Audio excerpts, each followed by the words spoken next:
Alright, so what we're going to do today is we've got the chicken coop built and we want to add an automatic water feeder.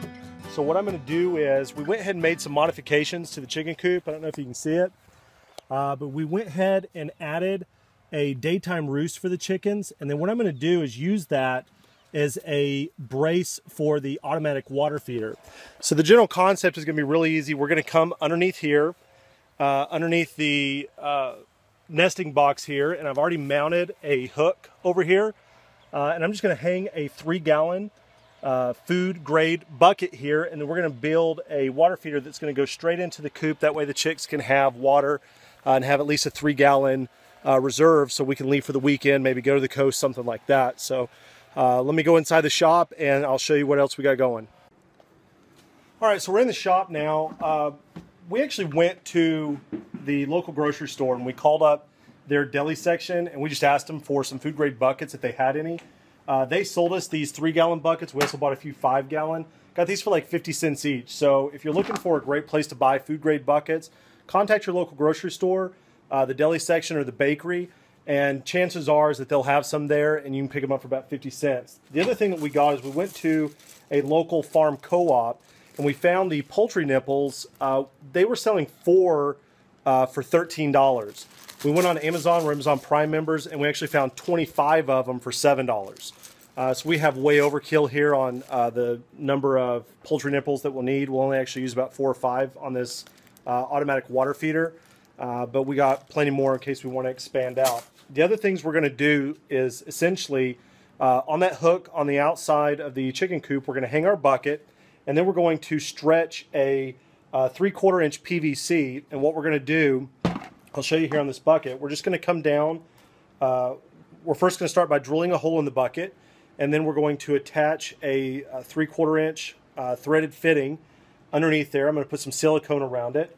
We're going to come off with a 90-degree angle pipe and just come straight off the bucket out into the coop, and you'll get to see it working hopefully, and the chicks will love it. So I'll drill a few holes and I'll come back and show you what it looks like. So here's the bucket, what it looks like after I've drilled the hole and I've actually attached that threaded fitting. I'm going to come on top of that with another piece, but honestly it'll probably hold just like that. I cut the, if you can see right in there, I cut it so tight that the fitting actually threaded straight in. And then I just surrounded the underside of that with some silicone caulking. And you see it's not very good caulking job. I kind of squeezed it all down in there. But now what I'm going to do is I'm going to cut a piece of 3/4 inch tubing off of that and attach my 90-degree angle. All right, so I've got Chandler here helping me today doing this automatic water feeder, and he is going to go ahead and attach the PVC to the Chandler's not a big talker, but he's shy. He didn't want to be on video, but that's okay. So what he's going to do is he's just going to take just some regular PVC cement, and he's going to put it around the pipe there. And once he's done that and he's good to go there, he's just going to bring the PVC pipe up, drop it in, and just give it a little tap with a rubber mallet like that. All right, so then the next part of this is he's going to take his PVC cement and put it up there. There you go, right up top like that. That it drizzles around. Yeah, it drizzles around a little bit. And give it a little tap, and we're going to make sure it's pointing on. Here, hold this. I'm going to make sure it's pointed. Here, hold this video. I'm going to make sure it's pointed the right way. So we're actually going to do that right about like that because we want to make sure it's going in that way. And now go ahead and give it a whack with the hammer there. There you go. Cool, man. So that part's done. Now we're going to cut a 3-foot section of PVC. We're going to cap it. And drill our holes for the nipples first, and we'll be back. All right, so Chandler's going to go ahead and make our cut. We've got 3 foot of PVC. We've already got a line marked, and we're using a Sawzall. Please don't cut your thumb off, or your mother will kill us. Ugh. She'll kill you, actually. That's the truth. Go ahead and give it a cut.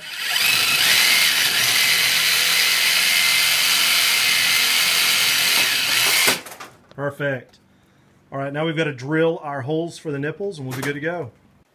All right, so what we're doing now is me and Chandler, we put the cap on this. Now I'm going to be using that daytime roost, what I call, to kind of rest this on there because I'm not really going to get fancy in mounting the brackets.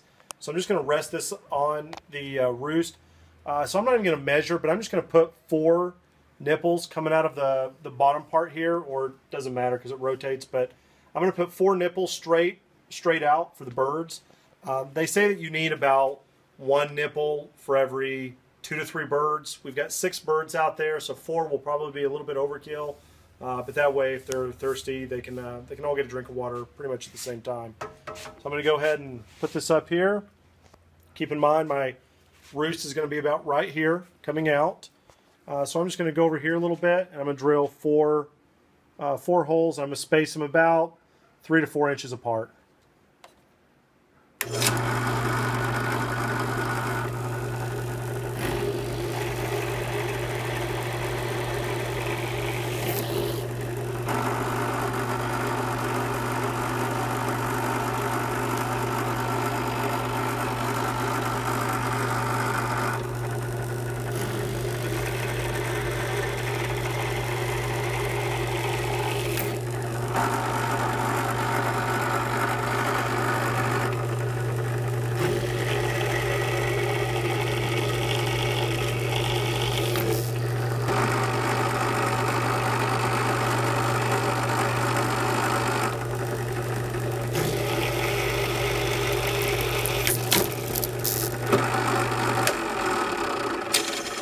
So there we have it. We've got our 4 holes pretty straight.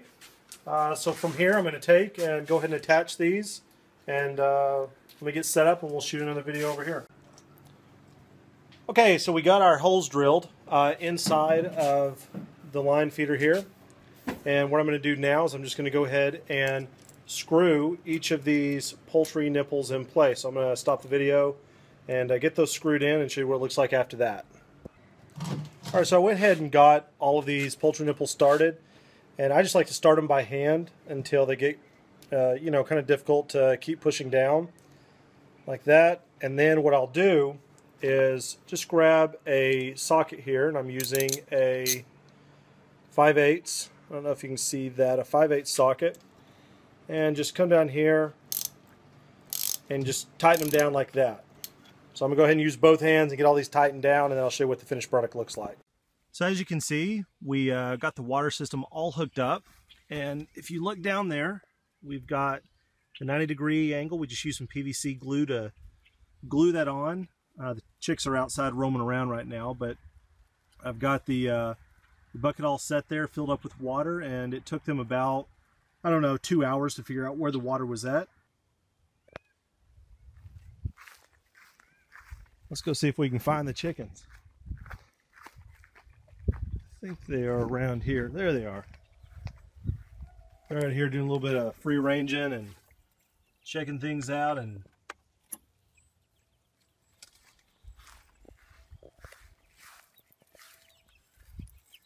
there they are. Out here doing a little bit of free ranging, eating some bugs and grubs and whatever they're doing. Having a blast. We're almost done. We're almost done. The audio is going to pick up the audio. Hi everybody, thanks for watching Michael and Chandler's video about the chicken coop add-ons. Click that big red subscribe button below so you don't miss out on any of our future videos. Make sure to check out the description as well so that you can check us out on Pinterest, Facebook, and our blog, clearsunshine.com. As always, thanks for watching, and health and blessings.